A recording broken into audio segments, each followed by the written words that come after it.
Assalomu alaykum aziz kuzatuvchilar. Sizlar bilan Azizbek, boshdan o'tkazgan tabib.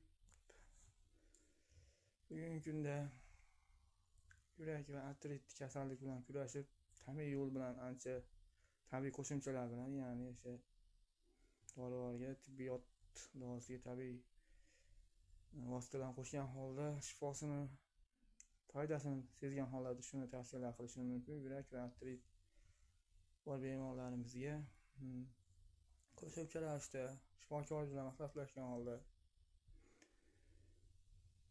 zanjabil, limon choy va o'sha asal, undan tashqari eng muhimlaridan bittasi deb bilaman, zaytun yog'ini maslahat beraman.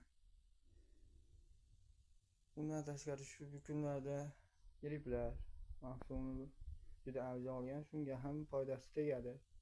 Tibbiy dori vositalaringizga qo'shimcha ishlatsangiz. Sizlar bilan boshdan o'tgan tabib Azizbek bo'ldi. Sog' bo'ling, salomat bo'ling. Yaxshi kunlarda ko'rishguncha xato kamchiliklar rozi bo'lasizlar. Foydasi boshqalar ham olish uchun sizlardan iltimos bo'ladi. Like bosishni unutmang. Sog' bo'ling, salomat bo'ling. Yaqinlaringiz